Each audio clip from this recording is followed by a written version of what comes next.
Hello friends, आपका फिर से स्वागत है हमारे यूट्यूब चैनल पर। आज हम राजस्थान भू राजस्व अधिनियम 1956 की धारा 99 से 101 के बारे में देखेंगे। इसमें गाँव में वन निर्माण को नियंत्रित करने का अधिकार है। राजस्थान भूमि राजस्व अधिनियम 1956 एवं ऐसा महत्वपूर्ण कानून है जो भूमि के प्रबंधन, उपयोग और आवंटन से जुड़े नियमों को नियंत्रित करता है। इस अधिनियम के तहत कई धाराएं बनाई गई है जो विशेष रूप से ग्रामीण और नगरीय क्षेत्रों में भूमि के निर्माण, बिक्री, आवंटन और उपयोग के विषय में सरकार को अधिकार प्रदान करती है। इस लेख में हम विशेष रूप से धाराएं 99, 100, 101, 102 और 101 ए की व्याख्या सरल भाषा में करेंगे, जो इसके अंतर्गत दिए गए प्रावधानों को उदाहरण के माध्यम से समझने का प्रयास करेंगे। धारा 99 गाँवों में भवन निर्माण को नियंत्रित करने का अधिकार। धारा 99 राज्य सरकार को यह अधिकार देती है कि वह उन गांवों और कस्बों में जहां कोई स्थानीय प्राधिकारी स्थापित नहीं है, भवन निर्माण, रखरखाव, विध्वंस, मरम्मत और विस्तार को नियंत्रित करने के लिए नियम बना सकती है। और यह धारा विशेष रूप से उन इलाकों में लागू होती है जहां नगर पालिका और पंचायत जैसी कोई व्यवस्था नहीं है। उदाहरण के लिए, यदि किसी गांव में एक व्यक्ति अपनी पुरानी झोपड़ी की जगह पक्की दीवारों वाला मकान बनाना चाहता है, तो सरकार नियम बनाकर यह तय कर सकती है कि निर्माण किस ऊंचाई तक हो और किस प्रकार की सामग्री का प्रयोग हो और किस सीमा तक निर्माण किया जा सकता है। धारा 100 औद्योगिक और वाणिज्यिक क्षेत्रों में भूमि की बिक्री। धारा 100 के तहत राज्य सरकार को यह शक्तियां दी गई है कि वह औद्योगिक और वाणिज्यिक क्षेत्रों में भूमि की बिक्री को नियंत्रित कर सके, जहां आवश्यक हो वहां वार्षिक कर या मूल्यांकन लागू कर सके। और इसका उद्देश्य यह है कि इन क्षेत्रों में भूमि का उचित उपयोग हो और सरकार को उससे प्राप्त राजस्व हो। उदाहरण, यदि किसी शहर के बाहरी इलाकों में औद्योगिक क्षेत्र विकसित किया जाना है और जहां सरकार वहां की जमीन फैक्ट्रियों को बेचना चाहती है, तो यह नियम बनाकर यह तय कर सकती है कौन सी कंपनियां कितनी जमीन खरीद सकती है और उन्हें हर साल कितना देना होगा। धारा 101 कृषि प्रयोजनों के लिए भूमि का आवंटन। धारा 101 कृषि उपयोग के लिए भूमि के आवंटन की प्रक्रिया से संबंधित है। इस धारा के अनुसार कृषि कार्यों के लिए भूमि का आवंटन राज्य सरकार द्वारा बनाए गए नियमों के अनुसार एक प्राधिकृत संस्था के द्वारा किया जाएगा। यह आवंटन किराए के भुगतान के अधीन होगा, जिसकी दर प्रथा, प्रचलन या लागू कानून के अनुसार तय की जाएगी। यदि कोई व्यक्ति एक ही भूमि को प्राप्त करने के लिए आवेदन करता है, तो उसे निम्नलिखित प्राथमिकताओं के आधार पर आवंटित किया जाएगा। पहली प्राथमिकता सहस्वामियों को दी जाएगी।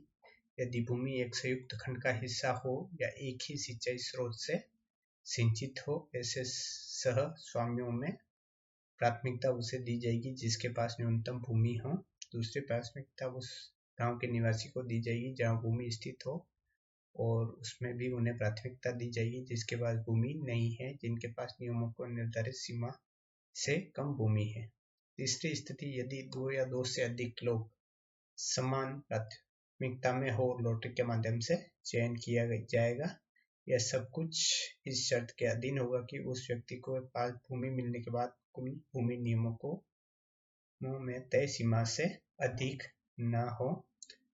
उदाहरण के लिए, मान लीजिए रामलाल को एक किसान है, कृषि भूमि के टुकड़े के लिए आवेदन करता है। उसी जमीन के लिए श्यामलाल नामक स्वामी भी आवेदन करता है, तो वह पहले से बहुत कम भूमि का मालिक है, तो ऐसे में श्यामलाल को प्राथमिकता से भूमि दी जाएगी। धारा 102 कृषि के अलावा अन्य उद्देश्यों के लिए भूमि का आवंटन। धारा 102 के अनुसार राज्य सरकार को यह विशेष अधिकार प्राप्त है कि वह किसी भी उद्देश्य के लिए, जैसे कि उद्योग स्थापित करना या सार्वजनिक उपयोग की किसी योजना के लिए भूमि का आवंटन कर सकती है।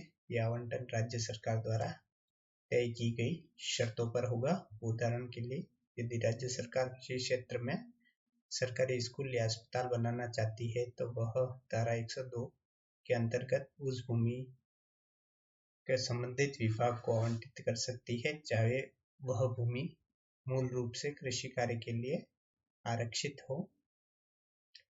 धारा 102 ए भूमि का स्थानीय प्राधिकरणों को हस्तांतरण।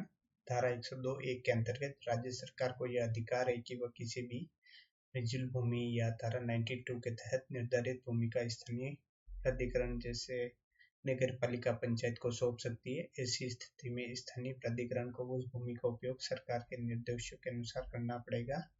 यह भूमि राज्य सरकार की ओर से ली जाएगी। इस धारा के अनुसार उपयोग की सीमा, शर्त, प्रतिबंध राज्य सरकार द्वारा निर्धारित किए जाते हैं। संबंधित स्थानीय प्राधिकरण को उनका पालन करना होगा। राजस्थान नगरपालिका नगरीय भूमि का निस्तारण नियम 1974 इसी उद्देश्य से बनाए गए हैं। सरकार यदि किसी पंचायत को एक नजिल भूमि सौंपती है ताकि उस पर प्राथमिक विद्यालय या सामुदायिक भवन बन सके, तो पंचायत समिति उसे राज्य सरकार के निर्देशों के अनुसार ही उपयोग कर सकती है। अर्थात यह नहीं है कि उस भूमि का स्वामित्व पंचायत के पास चला जाए और वह केवल उस कार्य के लिए उसका उपयोग करेगी। राजस्थान भूमि राजस्व अधिनियम 1956 की धारा स्पष्ट रूप से यह दर्शाती है कि राज्य सरकार को भूमि के प्रबंधन और उपयोग पर कितना अधिकार प्राप्त है। विशेष रूप से धारा 99 से 102 एक तक की धाराएं इस बात की गवाही देती है कि सरकार किस प्रकार ग्रामीण और नगरीय दोनों ही क्षेत्रों में भूमि का नियमन कर सकती है। यह प्रावधान सुनिश्चित करते हैं कि भूमि का सही उपयोग हो और सामाजिक और आर्थिक विकास में मदद मिले, भूमि से जुड़ी अनियमितताएं रोकी जा सके। इस अधिनियम के तहत बनाए गए नियम जैसे कि नगरपालिका नियम, पंचायत नियम आदि इस प्रक्रिया को और भी व्यवस्थित और पारदर्शी बनाते हैं। नोट, इसमें निजी भूमि का बार बार प्रयोग हुआ है। इसका अर्थ होता है कि वह सरकारी भूमि जो कभी किसी व्यक्ति की थी लेकिन अब सरकार के अधीन आ चुकी है और जिसे सरकार विभिन्न प्रयोजनों के लिए उपयोग में लाती है या निस्तारित करती है। धन्यवाद।